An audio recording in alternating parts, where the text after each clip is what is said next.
In my previous map speculation video, I was working with the old map and less official information. In this video, I'm going to dissect a new map and attempt to calculate the area of each zone, the height and width of each zone, and then use that information to calculate a run speed, and a whole lot more.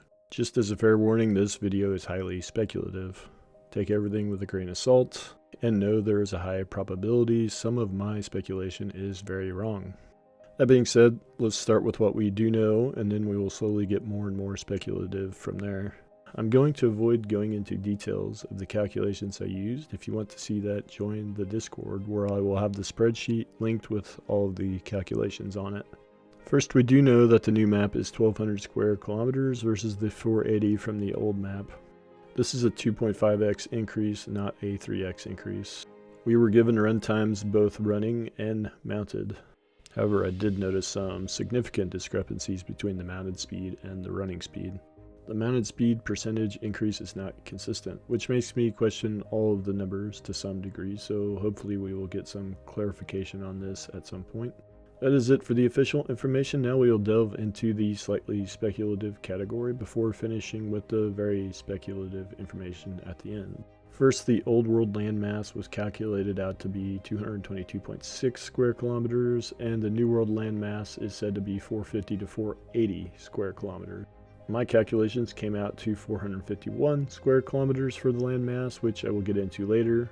So using that, the new landmass size is 2x the size of the old landmass. The ocean on the old map is calculated to be 257 square kilometers, and on the new map I calculated it to be 749 square kilometers. This is nearly 3x the size of the previous ocean. What about the average size of a node's zone of influence? We used to know that zones of influence covered the entire map, including water, but with the massive size increase of the ocean, it is up in the air whether that is still the case or not. Just to keep it simple, assuming the zones of influence cover the entire world, the average zone of influence size on the old map with the 103 node locations would have been 4.6 square kilometers. On the new map with the 85 node locations, the average zone of influence is now 14 square kilometers. This is a massive 3x increase, but this assumes that the entire world is still covered by a zone of influence. Again, this is the average size. I suspect that if the ocean is entirely covered by a zone of influence, then the coastal node ZOIs will be much larger than the average inland node's ZOI. The math changes considerably if the ZOIs do not extend into international waters, with the average ZOI shrinking to 5.57 square kilometers.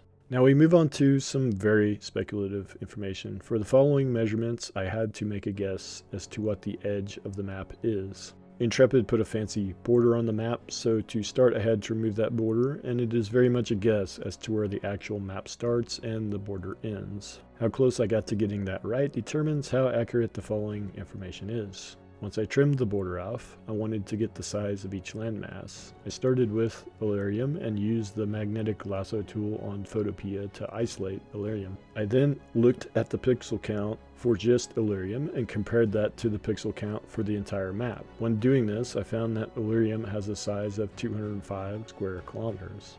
I did this for all the landmasses, including the unnamed islands. Here you can see the square kilometers for each, which led to a total landmass size of 451 square kilometers after I added 1% for the tiny islands that I did not measure, and then removed 3% for inland water across the whole map. Having the total landmass size, I could then see what percentage of the total landmass each landmass is, which you can see here. Next, I wanted to approximate the height and width of the two major continents. To do this, I measured how many pixels tall each continent was, and how many pixels wide each continent was. Now, this is very much an eyeball measurement, as the continents are not a perfect rectangle by any means. So again, this measurement could be affected by this approximation, as well as the border removal approximation earlier. So this could be very wrong, but once I had an approximate ratio of height to width, I can then take the area and do some fairly simple algebra to determine the height and width. For Vlhadus, I found it to be 16.5 kilometers tall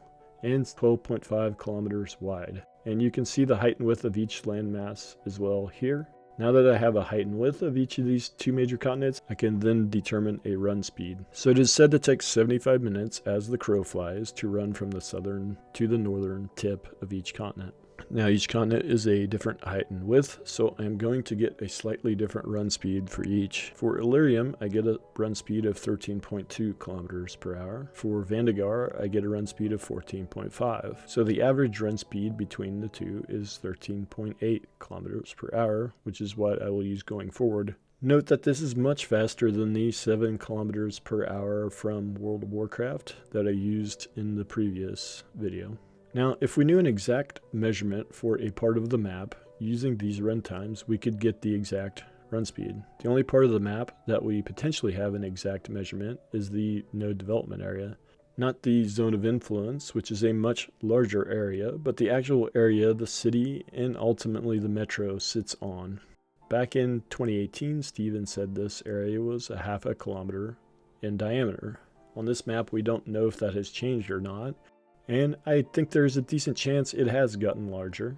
The run speed would be 10.58 kilometers per hour if the node development area did not change. And that 2 minute and 50 second travel time number is correct. We could then use this run speed to calculate more accurately landmass sizes. So just as a check, we can see that the distance of node to node center, which should be close to the same as the distance to travel across a node zone of influence, would be 0.88 kilometers. When you take the 5-minute travel time and use the 10.58 kilometers per hour for the speed, this would make the square kilometers of each node less than 1 square kilometer, which is basically impossible with the map size of 1200 square kilometers. Compare it to my calculated numbers earlier for the ZOIs, and we see there's a huge discrepancy here.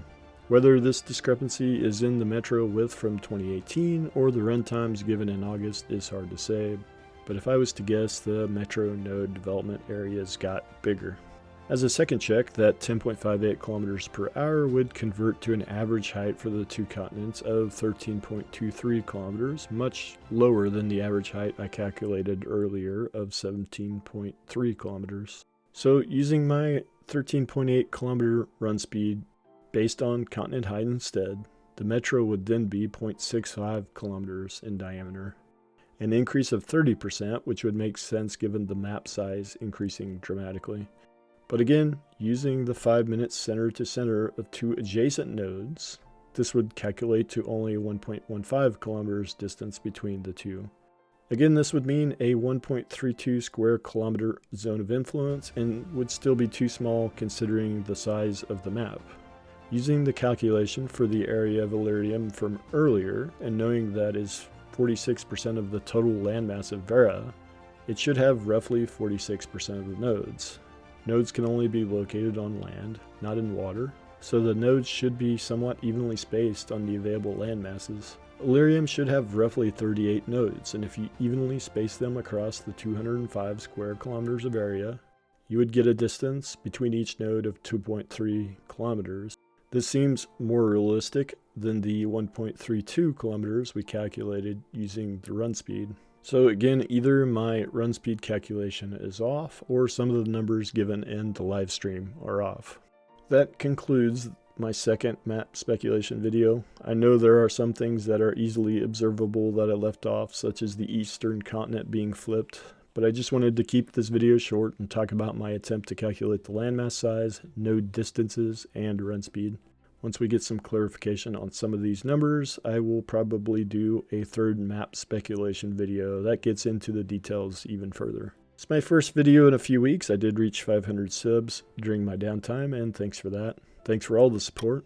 And with that, I'll see you guys in the next video.